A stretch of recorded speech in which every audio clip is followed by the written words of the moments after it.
राजनीति में नैतिकता और गरिमा का बहुत अहम स्थान है और यही महत्वपूर्ण स्थान को कायम करके रखा है हमारे भारत जैसे लोकतांत्रिक देश में शास्त्री परिवार ने। जी हाँ, जिस तरह से राजनीति में शुचिता की बात होती है, उसी शुचिता को मूल धारा बनाकर जो है राजनीति करने का काम करते हैं, जनता के मुद्दे उठाते हैं और कांग्रेस पार्टी को जब जब सही सलाह और नेतृत्व की जरूरत होती है तो उनका नाम खुद ब खुद जुबां पर उभर कर आ जाता है। आज एमपी न्यूज़ के इस खास सेगमेंट में हम आपकी मुलाकात कराएंगे अखिल भारतीय कांग्रेस कमेटी में हिंदी विभाग के अध्यक्ष श्री अनिल शास्त्री जी से। सर, आपका बहुत बहुत स्वागत है एमपी न्यूज़ के इस खास सेगमेंट में। अनिल शास्त्री जी राजनीति में एक अपना अलग मुकाम रखते हैं, अपनी एक अलग पहचान रखते हैं और राजनीति में जब थिंक टैंक वाली पॉलिटिक्स की बात आती है और जब बात आती है कि कोई बुद्धिजीवी सलाह की ज़रूरत हो तो कांग्रेस पार्टी में अनिल शास्त्री जी का चेहरा जो है वो खुद ब खुद सुर्खियों में आ जाता है। वर्तमान दौर में कांग्रेस क्या वाकई में हाशिए में है और देश भर में जो राजनीति की दशा और दिशा दिखाई दे रही है उसमें अनिल शास्त्री जी कैसे अपना एक गंभीर चिंतन रखते हैं, आइए बातचीत की शुरुआत करते हैं। सर, सबसे पहले तो मुझे बड़ा गर्व हो रहा है कि आप देश के पूर्व प्रधानमंत्री जी के सुपुत्र हैं और कांग्रेस पार्टी के दिग्गज नेता हैं और एक ऐसे राजनीतिक परिवार से आप आते हैं जिसने राजनीति को, मुझे ऐसा लगता है कि जनसेवा एक कर्तव्य के तौर पर देखा है।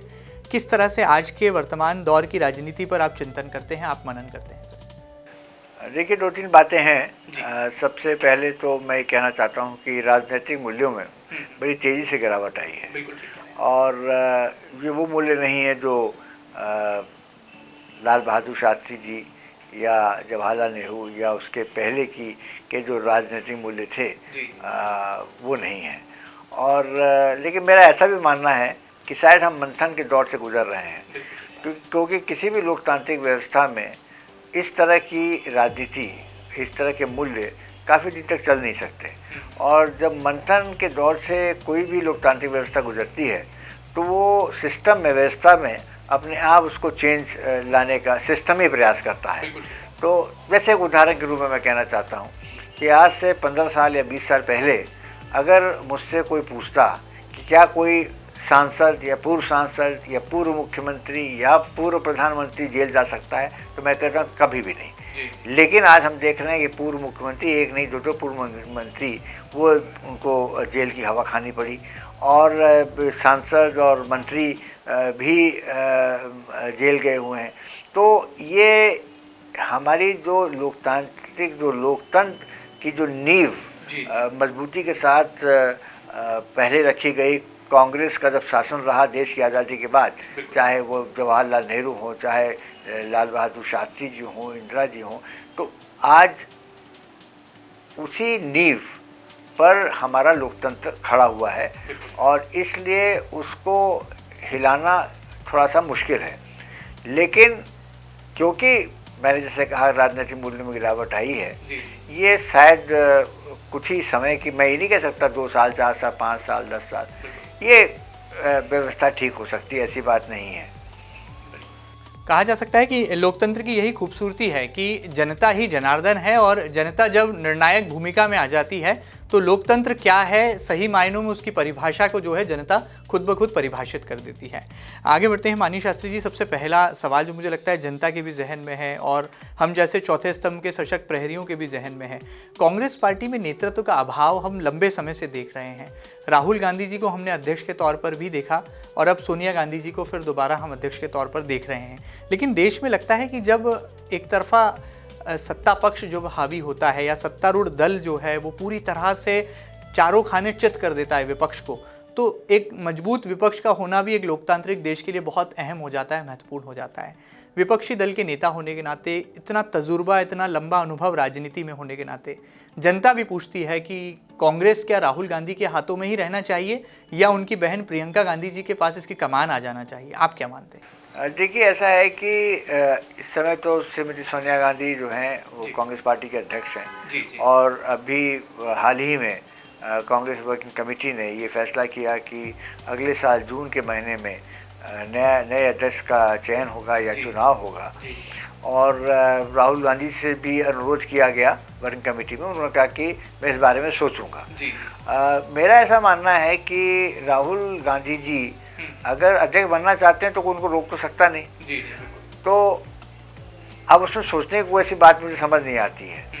और ये एक अनसर्टेनिटी का एक माहौल बना हुआ है पार्टी में। और मेरा ऐसा मानना है कि देखिए, प्रियंका गांधी जी उत्तर प्रदेश में जिस तरह से उन्होंने एक ऊर्जा पैदा की है कांग्रेस जनों में, मैं उत्तर प्रदेश का भी हाल में दौरा किया, वैसे भी मैं जाता रहता हूँ, तो मैंने देखा है कि एक नई ऊर्जा कांग्रेस जनों में पैदा हुई है, निर्मित हुई है। और आज कांग्रेस पार्टी के बारे में वहाँ चर्चा की जा रही है, कांग्रेस पार्टी के बारे में लोग बातें करते हैं और प्रियंका गांधी के नेतृत्व की तारीफ़ करते हैं, उनकी जो कार्यशैली उसकी तारीफ़ करते हैं, वो लोगों से मिलती हैं और विभिन्न मुद्दों को वो समय समय पर उठाती रहती हैं। तो मेरा ऐसा मानना है कि अगले साल जून के महीने में जब भी चुनाव हो तो प्रियंका गांधी को कांग्रेस का अध्यक्ष चुनना चाहिए, क्योंकि जैसे मैंने कहा सोनिया जी अब आगे रहना नहीं चाहती हैं, राहुल जी भी मुझे ऐसा लगता है कि वो इच्छुक नहीं है, क्योंकि वो तो कांग्रेस अध्यक्ष थे, लेकिन फिर उसके बाद उन्होंने इस्तीफा दे दिया। इस्तीफे देने के बाद सुनने की स्थिति हो गई। अभी सोनिया जी ने क्लैरिफाई किया, स्पष्ट किया कि नहीं, वो फुल फ्लेश राजनीति में है और कोई दिक्कत नहीं है। लेकिन ये भी अनाउंस किया गया कि अगले साल जून के महीने में नए अध्यक्ष का चयन होगा, और उस पर राहुल जी ने ये उत्तर दिया कि वो इस बारे में सोचेंगे। तो ऐसा लगता है कि अगर वो बनना चाहें तो वो आज भी बन सकते हैं, अगले जून तक जाने की आवश्यकता भी नहीं, इंतजार करने की आवश्यकता नहीं है।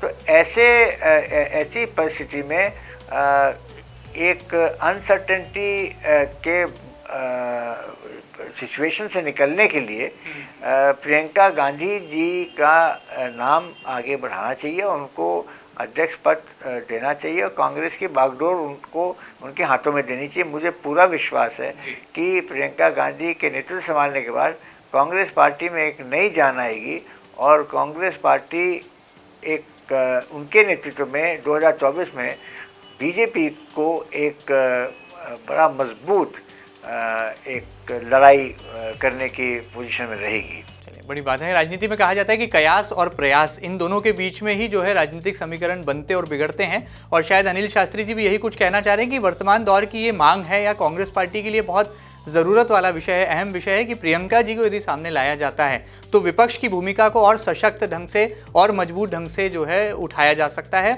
और जैसा कि यूपी में इन दिनों नारा चल रहा है कि लड़की हूँ लड़ सकती हूँ, तो मुझे लगता है ये जो लड़ाई का मादा है ये प्रियंका गांधी ज़रूर कांग्रेस में पैदा कर सकती हैं, ऐसा कुछ कहना है अनिल शास्त्री जी का।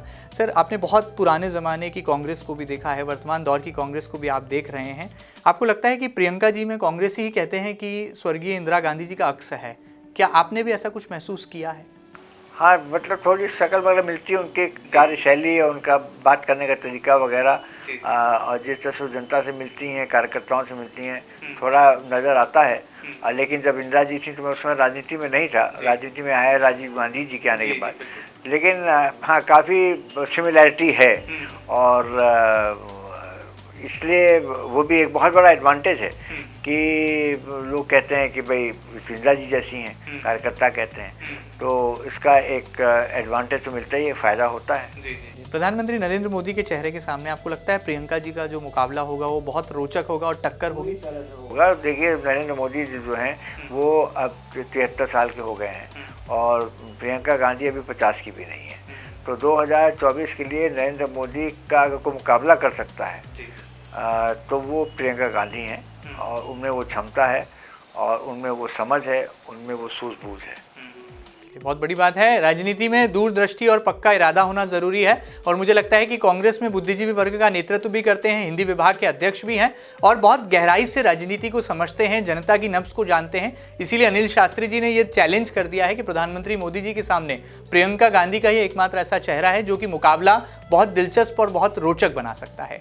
यही इसी संदर्भ में मैं कहना चाहता हूँ, उत्तर प्रदेश में भी उनके आने के बाद, जैसे मैंने कहा कि वहाँ पर एक नई ऊर्जा पैदा की है और मुख्यमंत्री वहाँ पे योगी जी जो हैं वो भी प्रियंका गांधी से परेशान हैं, और मुझे पूरा विश्वास है कि हमें इतनी सीटें आएंगी कि हमारे बिना कोई वहाँ सरकार बन नहीं पाएगी उत्तर प्रदेश में। मैं ये कोई भविष्यवाणी नहीं कर सकता कि हमें स्पष्ट बहुमत मिलेगा नहीं मिलेगा, लेकिन इतनी सीटें अवश्य आएंगी कि हम वहाँ पर हमारे बिना सरकार नहीं बन सकती है। और ये भी तय है कि भारतीय जनता पार्टी की सरकार उत्तर प्रदेश में अगले वर्ष नहीं बनने वाली है। चलिए, बड़ी बात है। Congress party deciding role play करेगी। बहरहाल देखना हो कि ये निर्णायक भूमिका कितनी महत्वपूर्ण होगी और क्या वाकई में यूपी के विधानसभा चुनाव में जिस तरह से योगी सरकार लगातार फर्क साफ है का नारा बुलंद कर रही है, उसमें लड़की हूँ लड़ सकती हूँ ये नारा कितना कारगर साबित होगा। आगे बढ़ते हैं। शास्त्री जी, आपका मध्य प्रदेश से भी गहरा नाता रहा है और ख़ासतौर पर इंदौर से भी रहा है, जो कि राजनीति का गढ़ माना जाता है।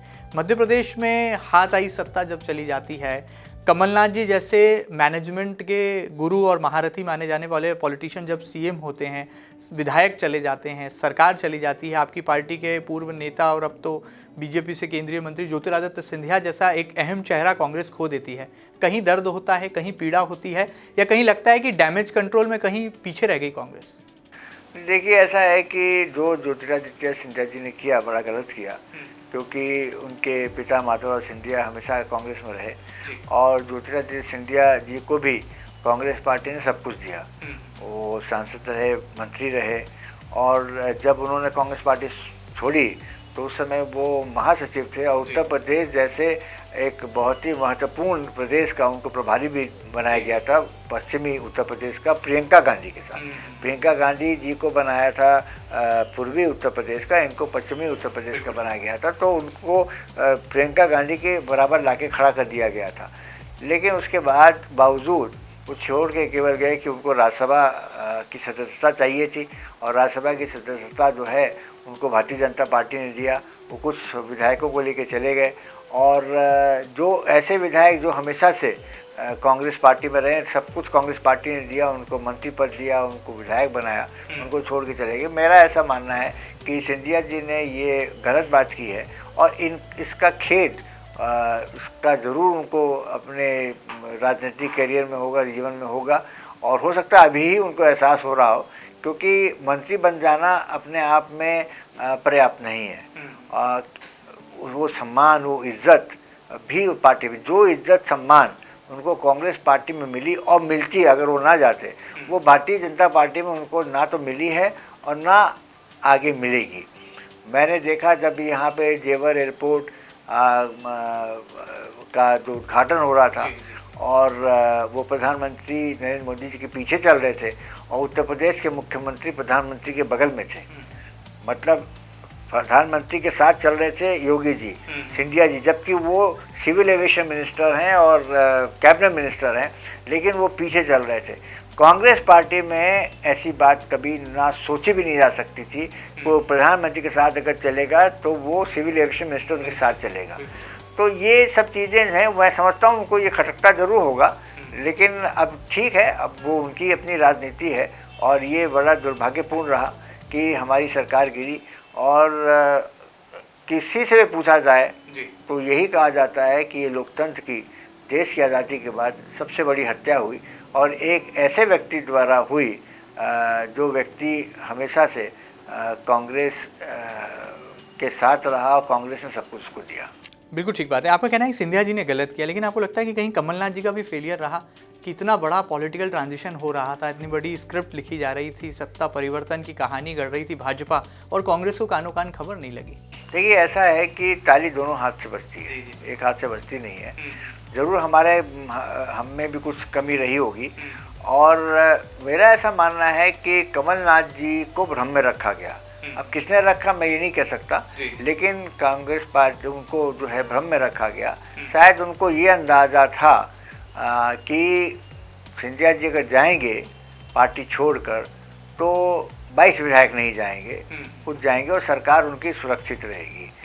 शायद इसी भ्रम की वजह से उन्होंने जो है थोड़ा जो अपने जो इनकी इंटेलिजेंस एजेंसीज वगैरह थी, उनकी बातों पे शायद उन्होंने ध्यान नहीं दिया, उसको नज़रअंदाज किया।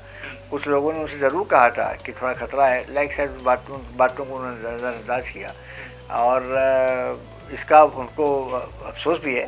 मेरे से एक बार बात हुई, उन्होंने कहा कि ऐसा लगता है कि मैं समझ नहीं पाया। तो जैसे मैंने कहा, ताली दोनों हाथ से बजती है। कभी भी कोई भी बात होती है, अच्छी बात होती है तो वो भी दोनों हाथ से बजती है, और अगर बुरा होता है तो वो भी दोनों हाथ से बजता है। चलिए, बड़ी बात है। यहाँ राजनीति में स्वीकार्यता जो है एक बहुत बड़ा जो है घटक होता है। बहरहाल अनिल शास्त्री जी ने बड़ी बेबाकी से जो है इस बात को रखा है, और मुझे ऐसा लगता है कि कांग्रेस में इसी साफगोई और इसी बेबाकी की अब ज़रूरत है, क्योंकि जिस देश जिस मुहाने पर आकर खड़ा है वहाँ पर राजनीति में स्पष्टवादिता होना बहुत ज़रूरी है। और मुझे लगता है जनता भी यही अपेक्षा करती है आज के दौर के राजनेताओं से कि यदि वो बेबाक कहेंगे, सच कहेंगे, स्पष्टवादी होंगे तो शायद जनहित के मुद्दे और जनहित की आवाज़ को बहुत बेहतर ढंग से उठा पाएंगे। आगे बढ़ते हैं। मध्य प्रदेश में भी अब चुनाव आने हैं शास्त्री जी। 2023 में मिशन बन गया है, बिल्कुल कांग्रेस हो या भाजपा हो, अभी से रणनीति तय होना शुरू हो गई है। कांग्रेस में कोई नई रणनीति नज़र नहीं आ रही है। कमलनाथ जी का मैनेजमेंट जो पहले चल रहा था वही अब भी चल रहा है, और कहा तो ये भी जा रहा है कि कमलनाथ जी जो है बदला लेंगे भारतीय जनता पार्टी से 2023 में। क्या आपको ऐसा लगता है कि इसी रणनीति, इसी चेहरे के साथ सब कुछ संभव है? देखिए, मैं आज ये तीसरा दिन है, परसों आया था इंदौर, और परसों रहा, कल भी सारे दिन रहा, आज भी 3 दिन पूरे गुजर गए हैं। मैंने कई लोगों से पूछा, ना केवल अपने कांग्रेस के कार्यकर्ताओं से और कांग्रेस जनों से, नॉन पॉलिटिकल लोगों से बात की।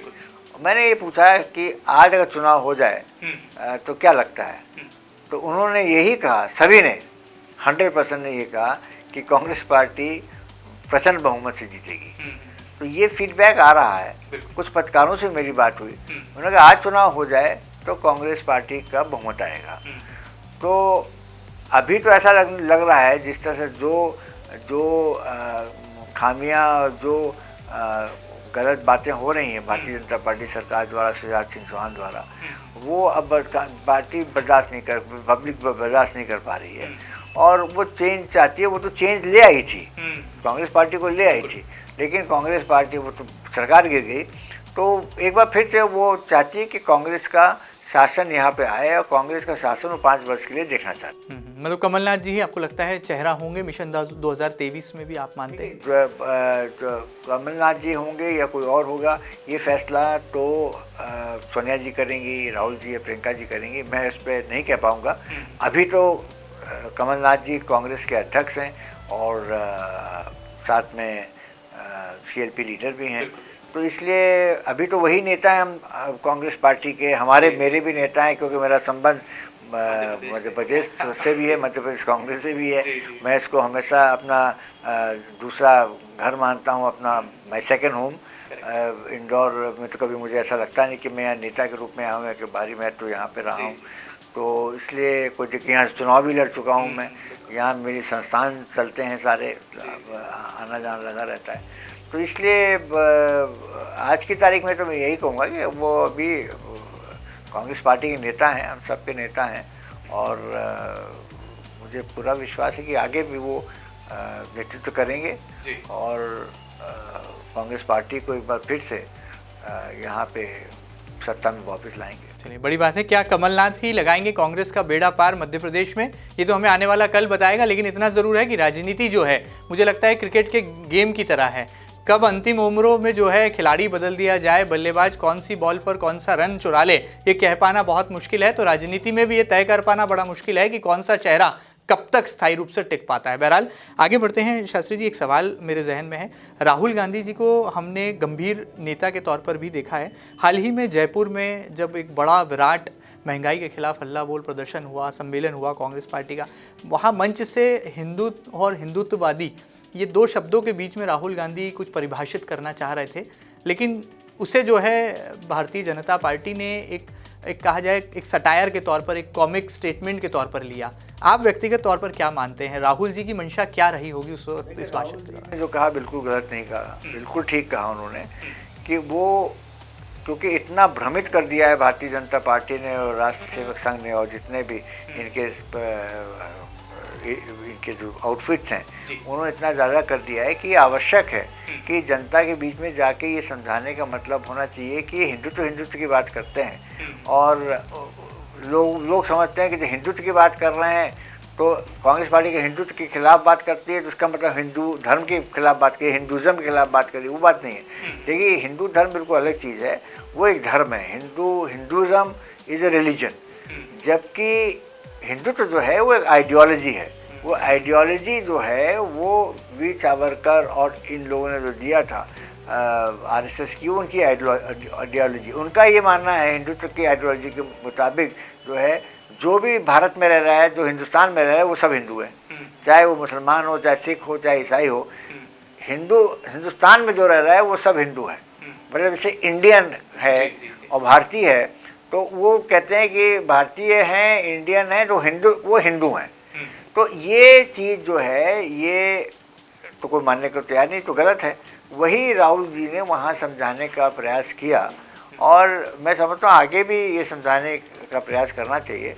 और प्रियंका जी ने तो वहाँ बात करी थी, उन्होंने जो महंगाई के ऊपर वो बोली थी। और फिर राहुल जी ने अभी पदयात्रा भी करी अमेठी में वो महंगाई के खिलाफ। तो वो जो मुख्य मुद्दा हमारा महंगाई का है वो तो है, और भी है, महंगाई का मुद्दा है, किसानों का मुद्दा है, जवानों का मुद्दा है, चीन ने हमारी ज़मीनें हथिया ली हैं उसका मुद्दा है, और पाकिस्तान से जो है हर रोज़ जो है टेररिस्ट आके हमारे लोगों को कश्मीर में मार रहे हैं। उनका प्रयास हम देश में दूसरे शहरों में भी अटैक करने का रहता है, लेकिन हमारी इंटेलिजेंस एजेंसीज उनको पहले से पता कर लेती हैं, उनकी जो सिस्टम है इन्वेस्टिगेशन का। तो ये सब हो रहा है। कश्मीर में 370 लगाया, मैंने भी उसका समर्थन किया था उस समय। 370 हटाया, सॉरी 370 हटाया, उसका मैंने समर्थन किया था। और लेकिन जो उन्होंने बातें कही थी उसका कोई फ़ायदा तो हुआ नहीं। उन्होंने कहा था आतंकवाद कम होगा, आतंकवाद अभी भी चल रहा है। कश्मीर में शांति हुई, कोई अभी भी चल रही है। उन्होंने नोटबंदी की, उन्होंने जो चीज़ें कही थी उसमें कुछ भी नहीं हुआ। ब्लैक मार्केटिंग, अभी उस समय जितना काला धन था उससे ज़्यादा काला धन अब हो गया है। उन्होंने ये कहा था कि डीमोनेटाइजेशन, नोटबंदी से आतंकवाद कम होगा, अब वो भी उसमें भी कोई कमी नहीं आई है। लेकिन कांग्रेस ये मुद्दे उठा भी कहाँ पा रही है, वो कांग्रेस भी तो इन मुद्दों को जनता के बीच नहीं ले जा पा रही है। मेरा ऐसा मानना है कि 2024 का अगर हमें इलेक्शन जीतना है तो हमें ज़्यादा बातें नहीं करनी चाहिए। जैसे इंदिरा गांधी ने 21 सूत्रीय कार्यक्रम दिया, बस वो 20 सूत्रीय कार्यक्रम उनका जो था उस पर चलती थी सरकारें। मैं भी 20 सूत्रीय कार्यक्रम जो यहाँ समिति बनी थी, 20 point programme committee, Madhya Pradesh सरकार की अर्जुन सिंह के नेतृत्व में, मैं उसका सदस्य था। मोतीलाल वोरा में भी मैं सदस्य था 20 पॉइंट प्रोग्राम कमेटी में। तो हमें जो है ज़्यादा लंबा चौड़ा नहीं कि हमको 11 सूत्रीय जो है कार्यक्रम देना चाहिए और 11 सूत्रीय हमें तैयार करना चाहिए भारतीय जनता पार्टी केंद्र की सरकार के खिलाफ।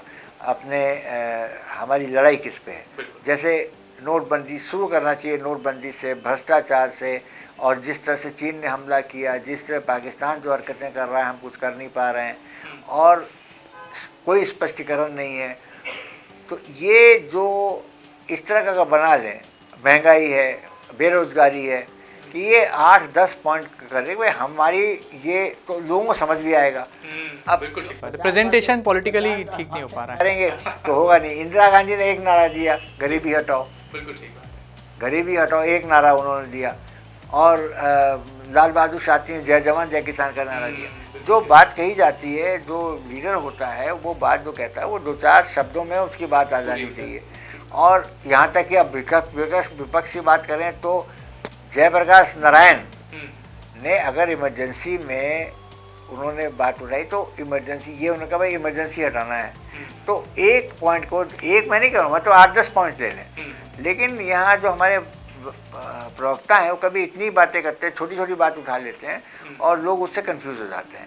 अभी 1.5 साल का टाइम है, 2 साल का टाइम है, हमको ये करना है भाई मोदी सरकार के खिलाफ ये हमारे मुद्दे रहेंगे और वो सारे हमारे जितने कांग्रेस के कार्यकर्ता हैं वहाँ तक सब पहुँच जाना चाहिए, ब्लॉक लेवल तक बिल्कुल, और सब वो घर घर जाके अपने क्षेत्र में ये बातें करें, ये हमारे 5-6 मुद्दे ये मोदी के खिलाफ है, ये उन्होंने काम किया, इसका ये निष्कर्ष निकला और ये गलत काम हुआ, इसका ये नुकसान जनता का हो रहा है।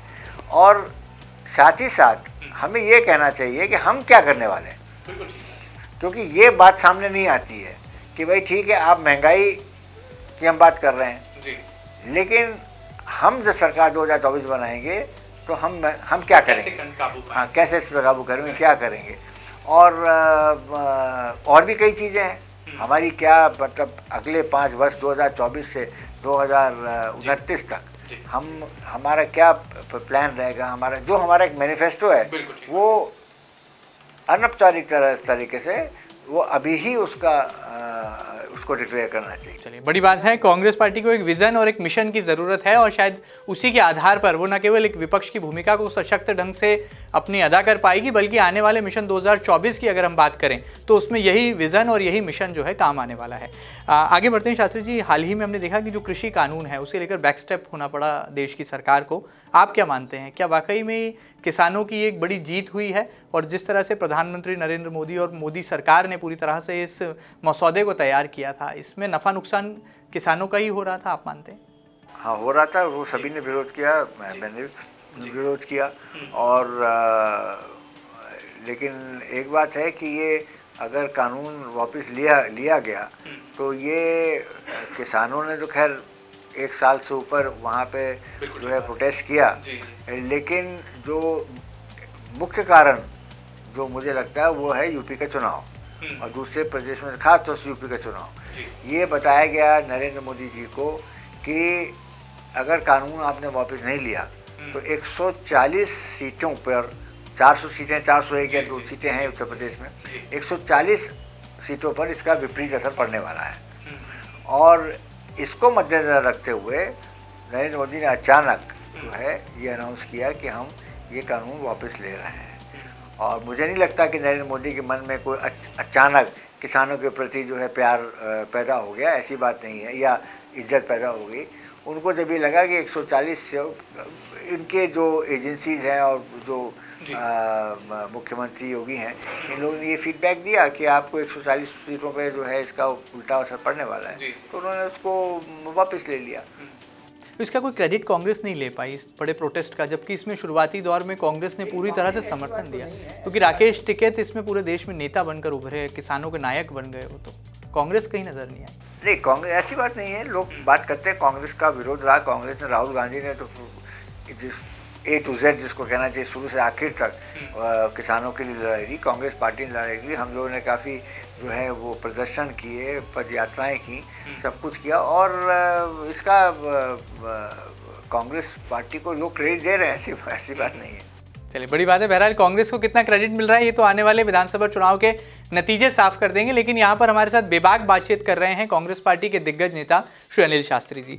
सर, बहुत सारा आपने समय दिया। एक राजनीतिक सवाल और मेरे मन में है। हमने देखा है कि राजनीति में पीढ़ी का पदार्पण होता है। आपने देखा कि जब स्वर्गीय अर्जुन सिंह जी मुख्यमंत्री हुआ करते थे तो वो फिर विरासत में के तौर पर सेकेंड लाइन में दिग्विजय सिंह जी को तैयार करके गए।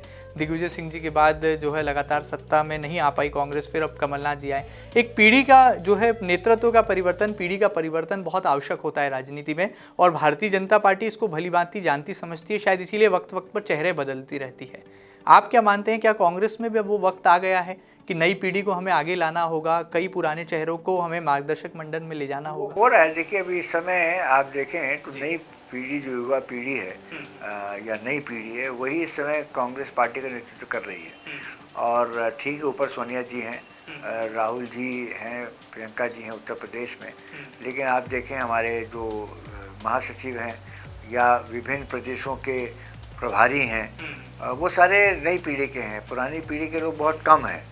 और जो सचिव बनाए गए हैं वो भी सब नई पीढ़ी के नए चेहरे हैं सारे। और इसका मैं श्रेय राहुल गांधी जी को देना चाहता हूँ, क्योंकि उनके सक्रिय पार्टी में सक्रिय होने के बाद ये सब देखने को मिला। पहले वो करना चाहते थे, शायद वो कर नहीं पाए, उन पर प्रेशर था शायद पुरानी पीढ़ी का, लेकिन अब इन्होंने उसको करके दिखाया है। और बड़ा अच्छा लगता है, नए नए प्रवक्ता आते हैं और टेलीविज़न में बोलते हैं और बड़े जोर शोर के साथ बोलते हैं और काफ़ी नॉलेजेबल हैं, बहुत जानकारी है उनको, और हर एक इशू पे वो किसी से कम नहीं रहते जब पैनलों पे वो डिस्कशन करते हैं। चलिए, बड़ी बात है। यहाँ पर पीढ़ी का परिवर्तन जो है वो समय की मांग है, ऐसा कुछ मानना है अनिल शास्त्री जी का। जाते जाते सर, मध्य प्रदेश से चूंकि आपका नाता है, तो मिशन 2023 में क्या कांग्रेस पार्टी फिर जीत का परचम लहराएगी? और मिशन 2024 जो कि बहुत दूर भी नहीं है और बहुत नज़दीक भी नहीं है, क्या आप मानते हैं, क्या रणनीतिक रूप से कांग्रेस पार्टी तैयार है? और यदि प्रियंका गांधी को कमान मिलती है तो जीत आपकी सुनिश्चित ये मान ली जाए?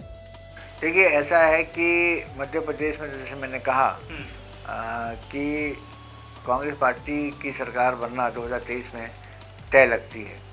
और क्योंकि शिवराज सिंह चौहान की जो सरकार है वो आने वाले समय और गलतियां करेगी और जनता उससे, वोटर नाराज़ होगा, मतदाता उससे नाराज़ होंगे। और यहाँ पे विकल्प के रूप में कांग्रेस के अलावा कोई पार्टी है नहीं।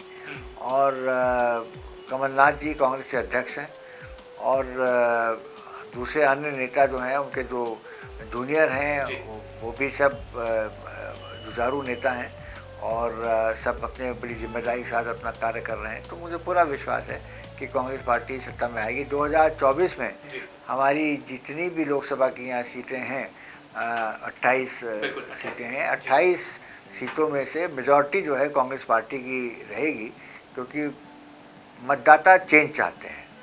और अगर 23 में हमारी सरकार बनती है, जो मुझे पूरा विश्वास है ऐसा होगा, तो 24 में तो हमको अच्छा बहुमत मिलेगा लोकसभा में भी, और मध्य प्रदेश से अधिक सीटें यहाँ की कांग्रेस पार्टी भेजेगी पार्लियामेंट में। आने वाला दौर प्रियंका कांग्रेस का होगा, ये कहा जा सकता है। अब ये तो तय करना है प्रियंका गांधी को खुद, राहुल जी को और सोनिया जी को, और पार्टी को तय करना है। लेकिन आप पक्षधर तो हैं। अनाउंसमेंट, हाँ मैं तो पक्षधर हूँ ही, और अनाउंसमेंट हो ही चुका है कि अगले साल जून के महीने में चुनाव होगा कांग्रेस अध्यक्ष का। चलिए, बड़ी बात है। बहरहाल देखना होगा कि जून 2022 में क्या वाकई में कांग्रेस का चेहरा बनकर उभरेंगी प्रियंका गांधी। और जिस तरह से कांग्रेस के दिग्गज नेता अनिल शास्त्री जी कह रहे हैं कि कांग्रेस में भी लगातार पीढ़ी परिवर्तन पर जो है चिंतन और मनन हो रहा है और धीरे धीरे नए चेहरे कांग्रेस में कमान संभाल रहे हैं, वो एक उम्मीद की किरण है। बहरहाल देखना होगा कि ये सत्तारूढ़ भारतीय जनता पार्टी को कितनी चुनौती दे पाते हैं और क्या आने वाले कल में पब्लिक ने कोई बदलाव का, कोई परिवर्तन का मन बना लिया है तो उस पर वो कितना अमल कर पाती है। एमपी न्यूज़ के इस खास सेगमेंट में फिलहाल इतना ही। ये खास वार्तालाप आपको कैसी लगी हमें ज़रूर बताइएगा, और ताज़ा तरीन खबरों के लिए कहीं मत जाइएगा, लगातार बने रहिएगा आपके अपने न्यूज़ चैनल एमपी न्यूज़ के साथ। फिलहाल दीजिए इजाज़त, नमस्कार। एमपी की नब्ज, एमपी का हाल, मध्य प्रदेश की हर खबर एमपी न्यूज़ टीवी के साथ। लगातार खबरों के लिए सब्सक्राइब करें हमारा YouTube channel MP news TV. Latest updates के लिए बेल आइकन दबाना जरा भी न भूलें।